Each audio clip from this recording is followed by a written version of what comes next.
बिस्मिल्लाहिर्रहमानिर्रहीम। System of linear equations lectures continued हैं। तो इस वक्त है लेक्चर नंबर 6। जो इससे प्रीवियस लेक्चर गुजरा है लेक्चर नंबर 5, उसमें हमने डिफरेंट मेथड्स डिस्कस किए थे। Different methods to solve a system of linear equations, जिसमें वो मेथड थे जो हम पुरानी क्लासेस में यानी कि छोटी क्लासेस में कह लें एफएससी में या मैट्रिक लेवल तक डील कर चुके हैं। फिर भी एक रिवीजन उनकी दे दी गई ताकि इस लेवल पे बच्चे को इतना अंदाज़ा ज़रूर हो कि ये मेथडोलॉजी क्या है और इसको कैसे अंडर कंसिडरेशन रखा जाता है। ये वो मेथड हैं जो बीएस लेवल पे या बीएससी लेवल पे डील किए जा रहे हैं, जिसमें गॉसियन एलिमिनेशन मेथड और गॉस जॉर्डन एलिमिनेशन मेथड, इन दोनों की टर्न है। अब इस लेक्चर में ये गॉसियन एलिमिनेशन मेथड को डिस्कस किया जाएगा। गॉसियन एलिमिनेशन मेथड आपका कैसे वर्क करता है? हमें गिवन सिस्टम ऑफ इक्वेशंस को एचिलॉन फॉर्म में कन्वर्ट करना है और एचिलॉन फॉर्म में कन्वर्ट करने के बाद लास्ट पे पहुंच के उसका सोल्यूशन दिया जाएगा। हाँ जी, एचिलॉन फॉर्म में कन्वर्ट करने से पहले जो मैट्रिक्स बनाई जाती है वो मैट्रिक्स यहाँ पर आएगी अगमेंटेड मैट्रिक्स। ये वर्ड लिखा है अगमेंटेड मैट्रिक्स। अब अगमेंटेड मैट्रिक्स बनाई कैसे जाएगी, ये भी एक क्वेश्चन है। ये देखिए, जो हमारे पास तरतीब से वेरिएबल आ रहे हैं 4, यहाँ तक इनके कोएफिशिएंट मौजूद हैं। इस लाइन तक ये जितने भी वेरिएबल्स होंगे सब के कोएफिशिएंट मौजूद हैं। ये लाइन भी अगर कोई लगाना चाहे तो लगा सकता है, कोई मसला नहीं। थोड़ी स्पेस दे के ये राइट साइड पर जो इक्वेशन के राइट पे लिखी गई वैल्यूज हैं उनको फिर यहाँ पुट करना है। हाँ जी, जो लाइन के इधर वाली कीमतें हैं वो असल में इक्वल टू सिंबल के राइट साइड वाली वैल्यू है। ज़ाहिर है यहाँ पर इक्वल टू तो नहीं लिखा जाएगा, एक लाइन लगाई जाएगी या थोड़ी स्पेस देके लिखा जाएगा। Whatever one can, तो ये इस तरह से लिख सकते हैं। ये हो गई अगमेंटेड मैट्रिक्स। जो सिंबल की जहां तक बात है, सिंबल कैसे बना, ये रूटीन मैटर है कि हम मैट्रिक्स को ए लिखते हैं। जो हमारे पास वेरिएबल के कोएफिशिएंट की मैट्रिक्स है उसका नाम आमतौर पर हमारे पास ए होता है।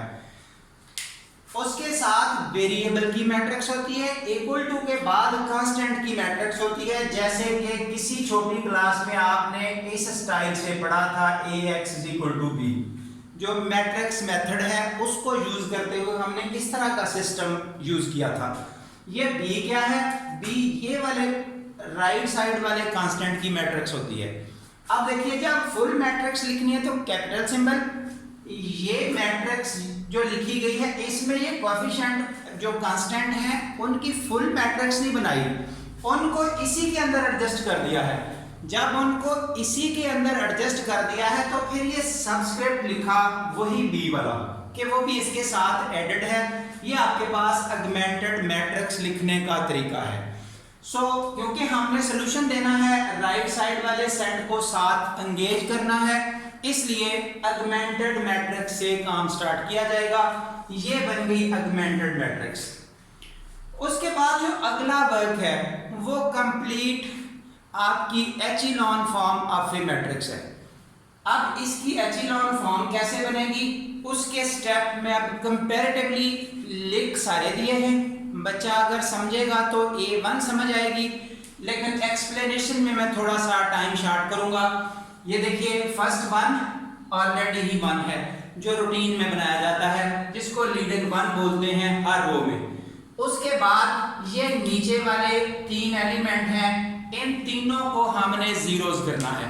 तो वो जीरोस कैसे होंगे, ये रो ऑपरेशन साथ बता दिए गए, वो लिख दिए हैं। जो एक्स्ट्रा स्टेप बनाया जाता है ताकि हर चीज अंडरस्टैंडिंग में आ जाए।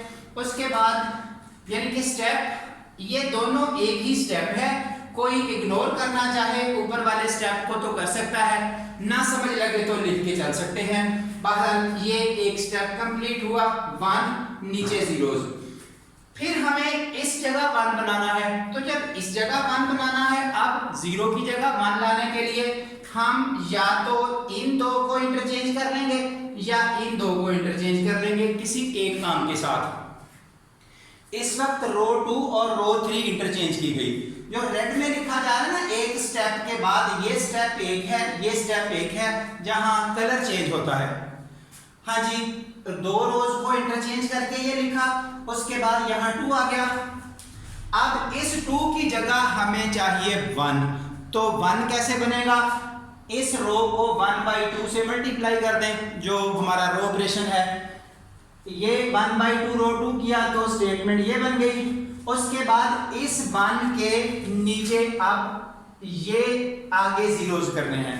इस 1 के नीचे एक पहले ही 0 है, दूसरे 2 को कैसे 0 किया जाएगा? 2 से मल्टीप्लाई करके इसमें से माइनस कर दें, तो ये स्टेप दिखा दिया गया है, लिख दिया गया है।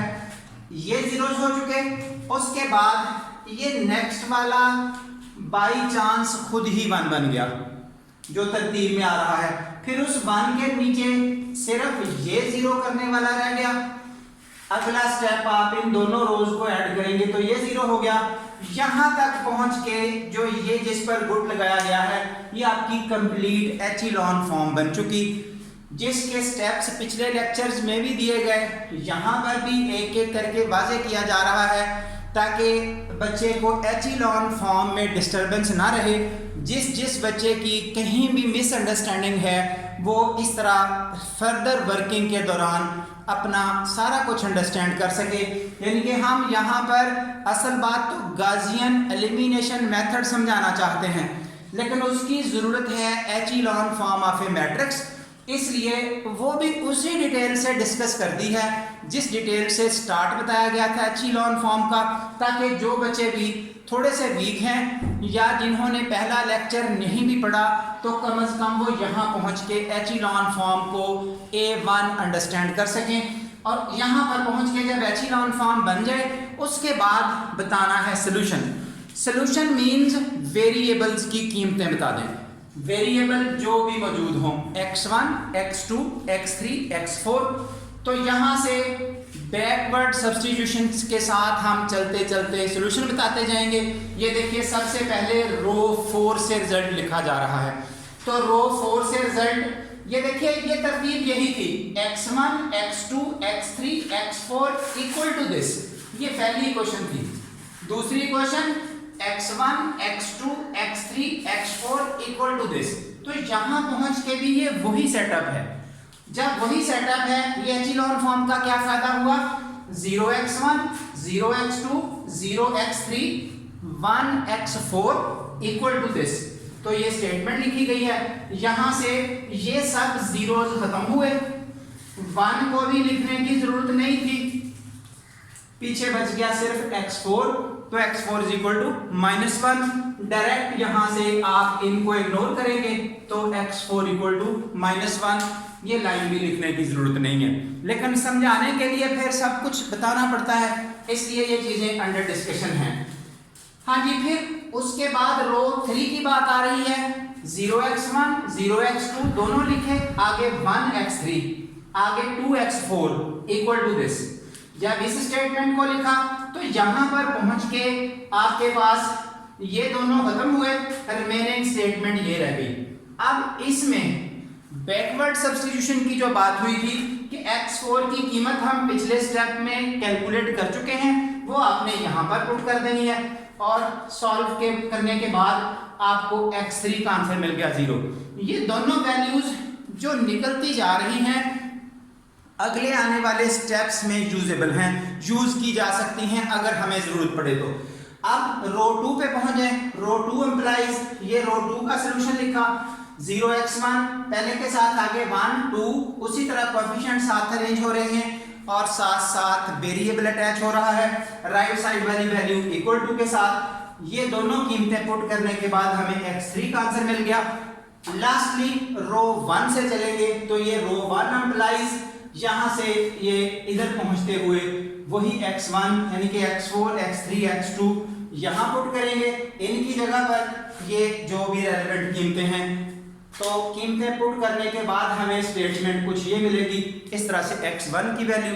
अब ये 4 वेरिएबल थे, चारों के चारों यूज कर ये सॉल्यूशन वाइज एंड पे दिए जा चुके। तो इस मेथड का नाम है गॉसियन एलिमिनेशन मेथड। अब प्रैक्टिस के लिए आप मेथड की एक्सरसाइज 4 उसमें से जितने भी क्वेश्चन डील कर सकते हैं किसी भी लेवल के, तो आप उनको मूव करें। इंशाल्लाह नेक्स्ट लेक्चर में हमारे पास ये गॉस जॉर्डन एलिमिनेशन मेथड आएगा जो कि रिड्यूस एचेलॉन फॉर्म का यूज़ बताया जाएगा। तो that's all up to you.